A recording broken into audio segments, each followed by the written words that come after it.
But what it does, it shoots at ISO ratings that are just incredibly high, up to 4.5 million ISO. We're nowhere near that with these shots. This is just a little test. This is somewhere around, I don't know, 200,000 ISO. This is all real-time footage. It's a little dark, but there's two guys standing there, and I think some of it has to do with these lines that are still on. But there's two guys there, and they're actually moving around, so this is not time-lapse. A lot of the aurora shots that you see are all time-lapse because you don't have the ISO capability to shoot it real-time. But this camera allows us to shoot aurora real-time and bring it back to you this way. There's another shot, the one coming up is one of my assistants, not nearly as pretty as the other two, smoking a cigarette out on the balcony. I'm sorry, there's nothing brighter than that. But basically, when he took a hit off the cigarette, his face lit up from what the cigarette was like from there. So that was pretty impressive. Sorry, these were a little dark. Anyway, that's kind of where we're at. We're able to image the aurora with standard motion picture camera now. And I think the next shot is a test launch. Yes, this is one of the little rockets that they launched before they launched one of the bigger rockets to test things out. So there it goes up into the aurora. And it was just kind of like shooting a little bottle rocket, that you celebrate New Year's with or something. Not much going on with it. When we launched the other one, it was a sight to be seen, and you'll see that in just a moment in one of our next clips. So coming up will be some aurora footage that we did. And this is real time. This is how much it moves around. This is the colors that are can be photographed. You can't see most of the colors with your eyes. You can see the greens, but all the other colors, which are kind of tough to see here because it's not quite a bright enough projection system, are pretty amazing. And these things are dancing around over your head, just like, wow. You go outside and you say, holy cow, look at that. And it was really interesting. We were working out of a little cabin, one of the latter parts of the shoot, and there was a group of Japanese tourists up the hill from us in another cabin.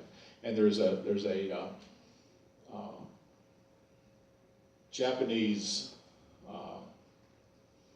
I guess a legend, I don't want to say it's not a legend, it's a Japanese theory that if your child is conceived under the aurora, they will do great things.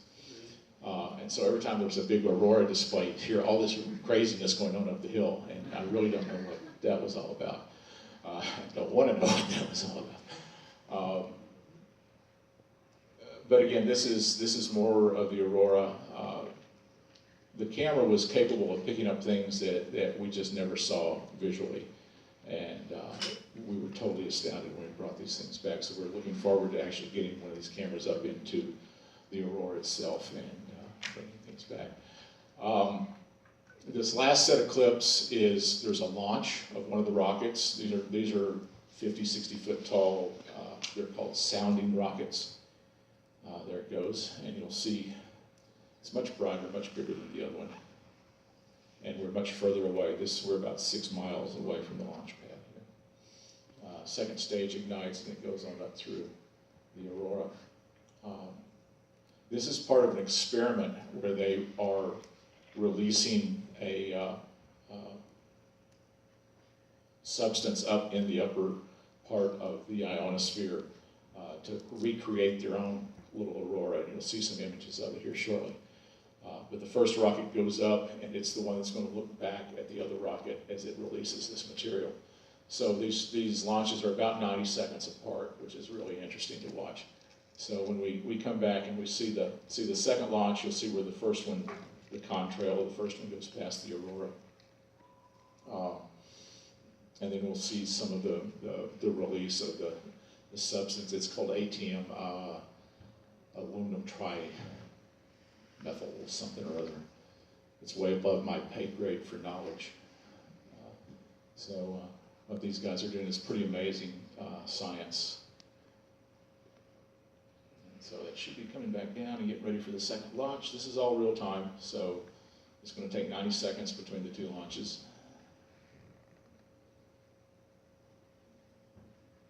And we had two of these cameras out, and so we'll cut from this wide shot to a much closer shot. You see the trail from the first rocket there. And then you can see the trail from the first rocket silhouetted against the aurora. And what's really cool is this one flies up through that contrail. It lights it up, look at that. I doubt you'll be able to see it, but there's a satellite that goes through the shot here in a second. Right there it is. You got to know where it is when it's bright enough to see. So this is the rocket that goes up and is going to release the material for the study. This is just shortly after the release. It made sort of a bee looking, and since the movie's called Bifrost, we call it the Bifrost bee. The really interesting part is the secondary release, and here it comes. It looks like a big tadpole coming down. There we go. But by studying the reactions of this inside the aurora from the other rocket, the other payload, the scientists are able to determine all sorts of fun stuff, which I have no clue as to what it is, but I know it's important. Otherwise they wouldn't do it.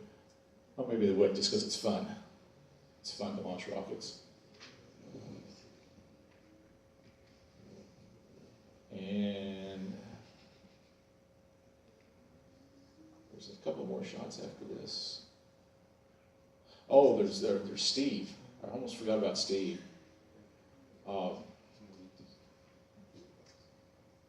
Early in March, the Geophysical Institute announced that they discovered a new type of aurora that they'd not seen before, and it's all because of all the amateurs out there shooting still images of the aurora. They've been able to collect a lot of these and look at the images, and they've discovered this particular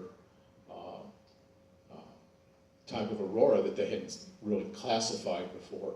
And then they set some instruments onto it and studied it, and it was like thousands of degrees hotter and moved thousands of kilometers faster than anything else they'd ever known about. And so they named it Steve. And it's from one of the characters in Over the Fence, the animated movie. The character that shows up, they don't know what it is, so they called it Steve.